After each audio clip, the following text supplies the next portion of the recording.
What's up guys, Josh Blunt here and welcome to my channel. Thank you for taking time out of your day to watch this video. Believe it or not, depression and weight problems, whether that's weight gain or weight loss, can both oftentimes go hand in hand. Depression and weight problems both serve a massive problem in somebody's life.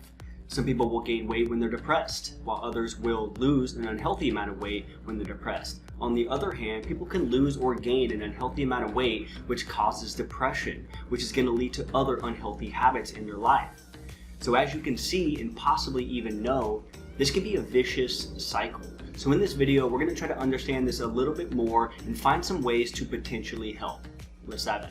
If depression and weight problems is something that you can relate to, then you're definitely not alone. And there's a lot of people trying to figure out the relationship between both of these. In one meta-analysis of 15 different studies, measured the relationship between depression, overweight, and obesity, and to identify possible influencing factors. Their conclusion was, obesity was found to increase the risk of depression, meaning if you're depressed, being obese could increase the chance of becoming more depressed. In addition, obesity was also found to be predictive of developing depression, meaning if you're obese, it could also cause depression. What this means is that they're both related, not just obesity, but weight problems in general. A lot of the times we don't notice the underlying factors of our actions, so why we do what we do. For example, 90% of serotonin is created in the gut. Serotonin is a feel-good chemical. So what we eat does play a role in our mood. So if you eat whole nutrient-dense foods, you're likely boosting your feel-good chemicals, and the opposite is true as well. What they know for sure is that some very common symptoms of depression is appetite imbalances, so eating too much or eating too little, a lack of energy, and a lack of motivation to do anything. I'm sure a lot of you can relate in some way, whether that's from a close friend or even a family member. For anyone watching this video and hasn't struggled from some measure of depression, even if it's a little bit, because that matters, ask yourself this. Do you struggle with your appetite? Do you eat too much, or maybe you never find the time to eat anything at all? Do you struggle with a lack of energy? Or do you struggle with a lack of motivation? If so, try doubling or tripling or quadrupling that difficulty, and that's how it can be when someone is depressed. We all have different realities in life, and we all handle those realities in different ways. Couple that with the fact that there's so many different approaches to lose weight or to get healthy in general, and it's very difficult to find the right approach to get the results that we're looking for and feel those benefits, right? There's a lot more than just physical benefits to exercise and a healthy nutrition plan. Sometimes it takes a little while to get there, but do we want to wait? Maybe in your case you gained weight, so we're looking for those positive benefits, but you haven't felt the positive benefits yet. Exercise always makes us feel more rewarding, more confident, more self-worth in our daily life, but it doesn't always happen instantly. Not like food, right? Some foods, especially foods high in sugar, are going to make us feel better almost instantly. It's like a taste of freedom. But it's brief, right? It goes away just as quick as it came. So then what? Well, we want more. We want to feel good again. So we eat more of those foods and more of those foods. And now we feel bad about ourselves, which leads to more depression, anxiety, poor eating habits, and eventually more weight gain. Getting out of this cycle could be a nightmare and challenging. When someone is depressed, just getting out of bed could be a difficult task at times, let alone focusing on what they're eating. Eating in general could be difficult at times. So what's the alternative? Not eating at all. As we know, gaining weight isn't the only problem with depression. An unhealthy amount of weight loss can be just as damaging to your mental and physical health. Food is something that many of us get pleasure from, right? We love our Taco Tuesdays, our cheesecake, or whatever else brings our taste buds joy. But when someone is depressed, sometimes they actually lose interest in pleasure altogether.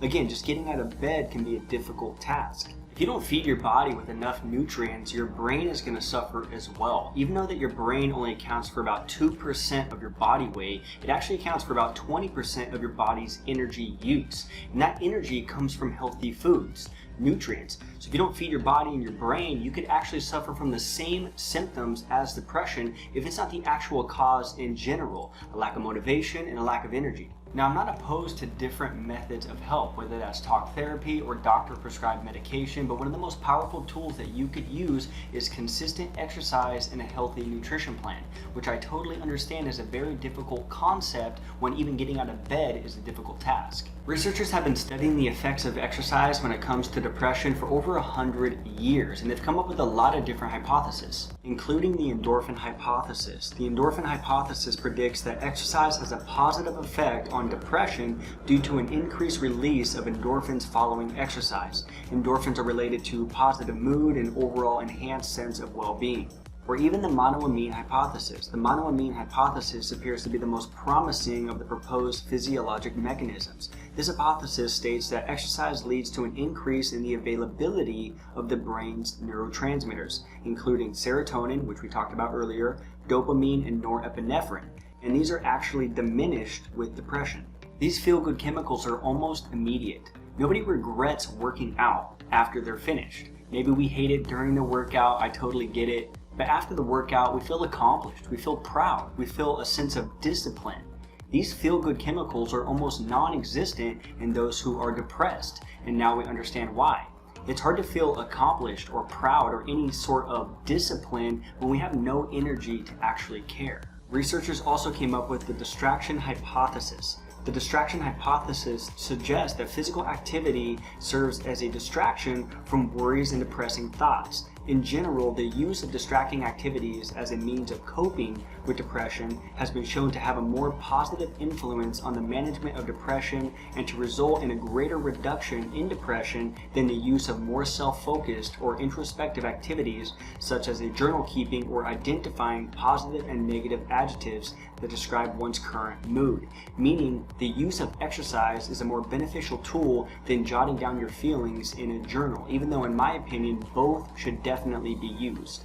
At some point, we've all been caught up in some negative thought loop in our head going round and around and around, not even knowing that allowing ourselves to have these thoughts is usually the biggest culprit. And that's why distracting yourself is one of the most effective methods. Now, there are many forms of distraction. You can meditate, you can socialize with friends, and many other ways. But the reason that exercise is such a powerful method is because not only are you distracting yourself and getting out of your own ways, but it's also releasing those neurotransmitters that we talked about in a natural way. So you have two essential benefits to get out of your own ways, to get out of that negative self-loop. Just enough time for us to feel good about ourselves for once and to fit in some good positive thoughts in our head somewhere. Another effective outcome is the self-efficacy hypothesis. Self-efficacy refers to the belief that one possesses the necessary skills to complete a task, as well as the confidence that the task can actually be completed with the desired outcome obtained. Depressed people often feel useless, right? They're trapped in their own minds, believing that the smallest accomplishment isn't even possible, which is going to lead to a low self-esteem and a low self-worth. And that's why exercise is so powerful. It's a small win. It's a small accomplishment that is yours. You made a choice and you went through with it. And even the smallest win could be so powerful for someone who believes that even a small win isn't even possible. Exercising doesn't have to be this long, drawn-out process to be effective. A short walk around the block can be the only realistic approach for some people, and that's fine. Again, even the smallest wins can make a difference. By knowing that a few blocks is possible could eventually lead to 10 blocks, and 20 blocks, and on and on and on. The sky is the limit, and there is so much room to grow, especially if you feel like you're at the bottom. We are all different. We are all in different places, and we handle those places in different ways. And that's why your approach is your own and nobody else's. Your approach is the only one that matters because it'll work for you. When it comes to eating, even people who aren't depressed feel like garbage after eating junk food. Sure, it's rewarding in the moment, but it'll drain your energy afterwards because there's no real nutritional value to it. We need food that makes our body feel good, fresh, energized, and you're only going to get that from food that's healthier and nutrient dense. That definitely doesn't mean that you need to have a perfect diet. Just be mindful of the healthy choices that you're making on a day-to-day basis, and it will impact your health. When you make your food at home, it's another accomplishment. It's another small win. You're taking action and doing something positive for your body, and that's a good feeling. You're taking care of yourself. When you're feeling that low, doing something you know is good for you is a huge deal. It's a win. And these wins are what set you apart from others who are still trapped. There is no perfect approach here. Medication is not going to be the fix. Talk therapy is not going to be the fix. Exercise is not going to be the fix. And a healthy nutrition plan is not going to be the fix. But the combination of talking to people who care and taking care of your body and your mind with consistent exercise and a healthy nutrition plan, this combination will be the fix over time. Some people are going to turn to unhealthy habits to feel better in the moment, and I can understand why. They have nothing else to lose, or so they think. But there are better and healthier options to feel the same benefits with lasting results if you're willing to put in the time and put in the effort. No doctor has a magic pill. No YouTube video has the magic pill. It's going to require some effort from those in that state of mind. I want to make it clear that I understand that being depressed and trying to heal yourself is not an easy task. Some people are going to go through short periods of mild depression, while others are going to go through long periods of severe depression. I totally understand that, and they're both relevant, and they're both difficult. But what I know for sure is that by having a healthy body, it's going to carry over into having a healthy mind. So whether you're using exercise as a form of distraction or a way to boost those feel-good chemicals, in my opinion, it is the safest and most effective approach. And I'll promise you this, no matter what you think, along this journey, you will not be alone. Alright guys, thank you for watching this video. I hope this video brought some value to at least somebody. We are in the middle of a pandemic right now, so depression and drug use is on the rise, unfortunately, but I completely understand it is justifiable in a lot of different ways. I believe that exercise and a healthy nutrition plan is the foundation for a strong mind and a strong body.